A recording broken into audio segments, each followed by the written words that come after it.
గురుగారు నమస్తే. శ్రీమాత్రే నమః. పవన్ కళ్యాణ్ గారు వారాహి దీక్ష చేపట్టారు అని చెప్పేసి ఆల్రెడీ చూస్తున్నాం వార్తలు.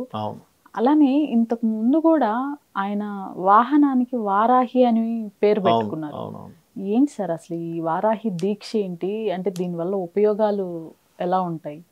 తప్పకుండా అమ్మ. వారాహి అమ్మవారి యొక్క ఆరాధన అనేటువంటిది ఏమిస్తుందంటే మనిషికి స్టెబిలిటీ ఇస్తుంది. మీరు గమనించండి కావాలంటే, అతను ఎప్పుడైతే వారాహి అనే పేరు ఎప్పుడైతే పెట్టుకున్నారో, అతను దీక్ష ఎప్పుడైతే తీసుకున్నారో, ఇప్పుడని కాదు గతంలో కూడా ఒకసారి చేశారు ఆయన వారాహి, ఇప్పుడనే కాదు. ఓకే. చాతుర్మాక్ష దీక్షలు అవన్నీ కూడా చేశారు ఆయన. చాతుర్మాస దీక్షలు అంటారు. సో చాతుర్మాస దీక్షలు కానివ్వండి, వారాహి దీక్షలు కానివ్వండి, శ్యామల అమ్మవారి దీక్షలు కానివ్వండి, ఇవన్నీ కూడా మనిషికి ఒక అంటే ఏదైతే లక్ష్యం అనుకుంటాడో ఆ లక్ష్యం చేరడానికి బాగా ఉపయోగపడతాయి. అయితే చాలామంది ఏంటంటే అమ్మో వారాహి చేయకూడదు, శ్యామల నవరాత్రులు చేయకూడదు అని భయపడుతూ ఉంటారు. ఇక్కడ ఏంటంటే వాళ్ళు భయపడుతున్నారా, ఇది నిజమా కాదా అని మనం అర్థం చేసుకునే ముందు అసలు వారాహి అమ్మవారు అంటే ఎవరు? వరాహస్వామి యొక్క శక్తి, సప్తమాతృకల్లో ఒక అమ్మవారు, శక్తి దేవతల్లో ఒక శక్తి దేవత స్వరూపం. ఓకే, మరి చేయొచ్చా చేయకూడదా, ఇంట్లో ఫోటో పెట్టుకోవచ్చా, ఇట్లాంటివన్నీ అడుగుతూ ఉంటారు చాలామంది. నేను ఒకటే చెప్తాను, ఒక అమ్మవారి యొక్క శక్తి ఇంకో రూపంలో ఉంది. ఇది మీరు అర్థం చేసుకోవాలి. మనము ఇంట్లో పటం పెట్టుకోనంత మాత్రాన మన లోపల ఉంటుంది వారాహి. మనలో ఏదైతే స్థిరంగా ఉండే లక్షణం ఉంటుంది చూసారో అది వారాహి అమ్మవారి ఇస్తుంది. ఎవరికైనా పిల్లలకి స్థిరంగా కూర్చోలేకపోతున్నా, స్టెబిలిటీగా ఉండలేకపోతున్నా, వాళ్ళకి వారాహి అష్టోత్తరం కనుక చేయమనగలిగితే కనుక వాళ్ళకి స్టెబిలిటీ అనేటువంటిది వస్తుంది.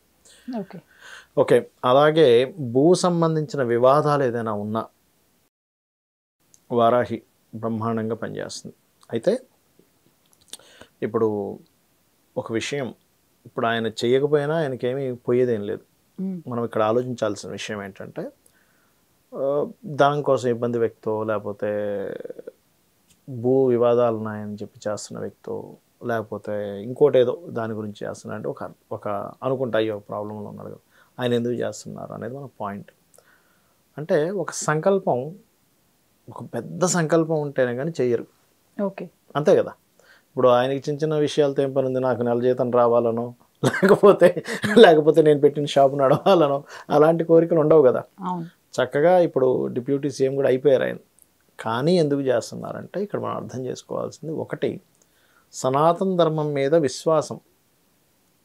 అంటే సనాతన ధర్మం మీద పూర్తి విశ్వాసం ఉన్నటువంటి వ్యక్తి డిప్యూటీ సీఎం అయితే ప్రజలకి మంచి చేస్తాడు. First point number 1.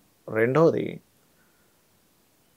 ఇంకా కొన్ని మంచి పనులు చేయాలనుకోండి, అనేకమైనటువంటి దుష్టశక్తులు కూడా ఇబ్బంది పెడుతుంటాయి మనిషిని. ఏ మనిషికైనా, పవన్ కళ్యాణ్ గారు కానీ కదా, నార్మల్ వ్యక్తి కూడా ఏదైనా ఒక పని చేద్దాం అనుకుంటే చుట్టాల్లోనో లేకపోతే ఇంకోటి ఎవరో అడ్డుపడుతూ ఉంటారు. మనం చేసేటువంటి మంచి పని అయితే కనుక, ధర్మంగా ఉండేటువంటి మంచి పని అయితే కనుక, అది ఎవరైనా అడ్డుపడితే ఇమ్మీడియట్లీ వారాహ అమ్మవారు తన ప్రతాపం చూపిస్తుంది. అందుకే పాతకాలంలో ఇవి ఎవరు పడతాలు చేయొద్దు అనేవారు. ఇప్పటికీ కూడా కొన్ని మీరు కనుక ఛానల్స్ చూస్తే అందరూ చేయొద్దు, అందరూ చేస్తున్నారు, తప్పు అంటుంటారు. అంటే ఇది తప్పని కాదు ఇక్కడ అర్థం. ఓకే, ఆ ఎనర్జీ ఎలాంటిదంటే, మీరు దీక్ష తీసుకొని చేస్తున్నారు అనుకోండి, మిమ్మల్ని ఎవరైనా అడ్డుపడితే వాళ్ళు ఎలాంటి వాళ్ళు ఏంటని చూడదు, అయిపోతుంది వాళ్ళ పని. ఓకే, వీళ్ళు ఒకవేళ ఆగ్రహించినా సరే అక్కడ ఇబ్బంది వస్తుంది.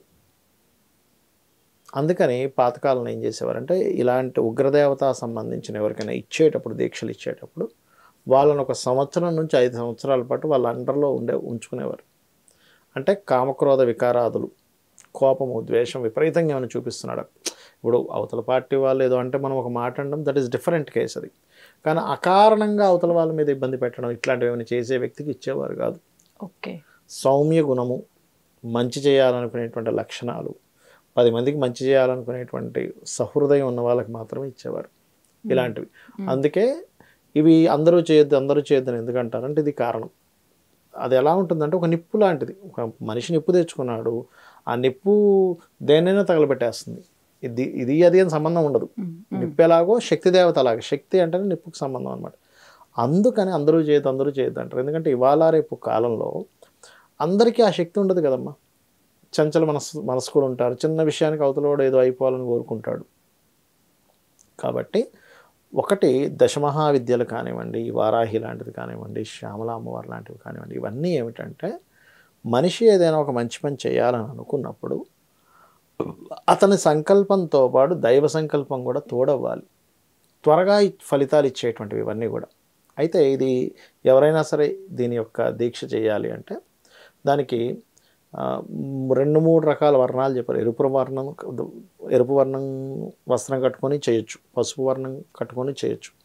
సాత్వికమైనటువంటి విషయాలు చేయాలనుకునేవారు పసుపు వర్ణం చేసుకుంటారు. కొంతమంది శత్రువుని జయించాలనుకునేవారు ఎరుపు వర్ణం కూడా ధరిస్తారు. ఓకే, సాత్వికమైనవన్నీ కూడా ఎరుపు, పసుపు, క్రీమ్ కలర్ దుస్తులు ధరిస్తారు వాళ్ళు.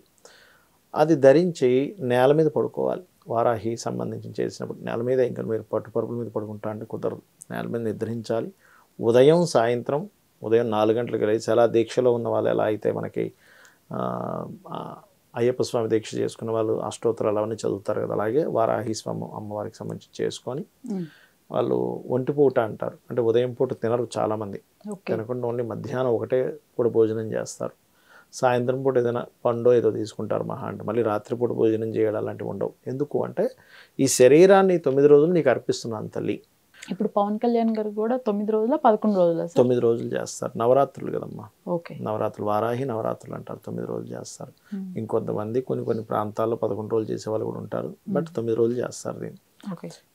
ఈ నవరాత్రుల్లో కూడా ఏంటంటే మైథునం అంటే జీవిత భాగస్వామితో కలవరు, బ్రహ్మచర్యం పాటిస్తారు, నేల మీద నిద్రపోతారు, ఉపవాసం ఉంటారు, 2 పూటలా పూజిస్తారు.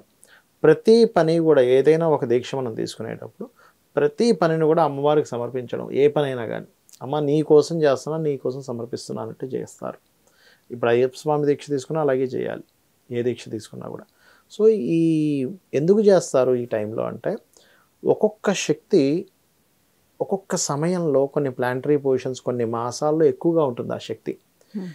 ఈ వరాహి నవరాత్రులు ఎవరైతే చేస్తారో వాళ్ళకి ఏంటంటే వాళ్ళకి కలిగే ఫలితాలు ఏమిటంటే, వివాదాల్లో ఉంది భూమి, ఏదైనా ఎవరో లాక్కున్నారా, అన్యాయంగా లాక్కున్నాడు, వీడు ఆల్రెడీ అన్యాయంగా లాక్కుని వీడు చేస్తే కుదరదు మళ్ళీ అక్కడ.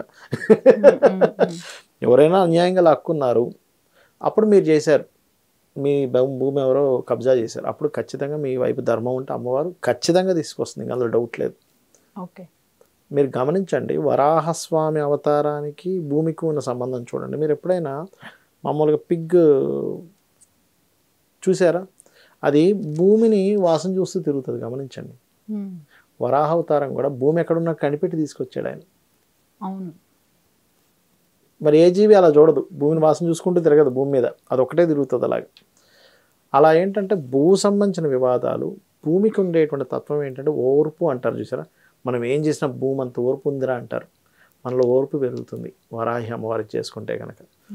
ఓర్పు, భూ వివాదాలు, మనలో శక్తిహీనత వచ్చిందనుకోండి, శక్తి పెరగడానికి వరాహి బాగా పనిచేస్తుంది. అంటే అసలు ఎంత దీంట్లోనూ మనం అలసిపోం, ఓడిపోయామనే ఫీలింగ్ రాదు, చాలా స్థిరంగా ఉంటుంది. ధన్యవాదాలు. శ్రీమాత్రే నమః.